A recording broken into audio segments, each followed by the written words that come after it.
Welcome to the Slop Farm. Enjoy the video.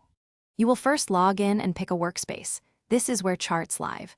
Once logged in, open a chart and set the time frame that matches your strategy, because a wrong time frame distorts signals. Make sure to save the layout with a clear name so you can return quickly.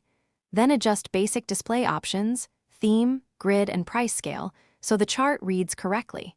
This immediate setup prevents wasted time when you add indicators and draw tools next.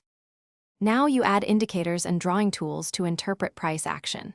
You can search for moving average, RSI, and MACD. Add them and tweak periods to fit your method.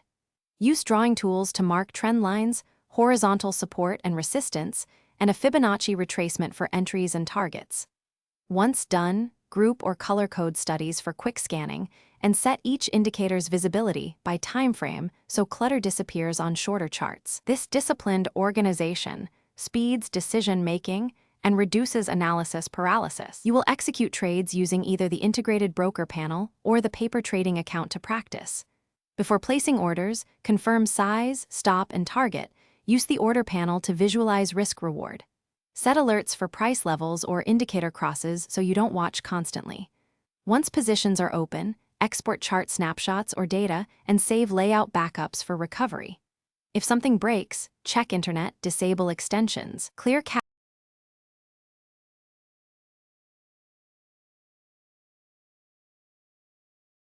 Thanks for watching. Consider subscribing if we helped you today.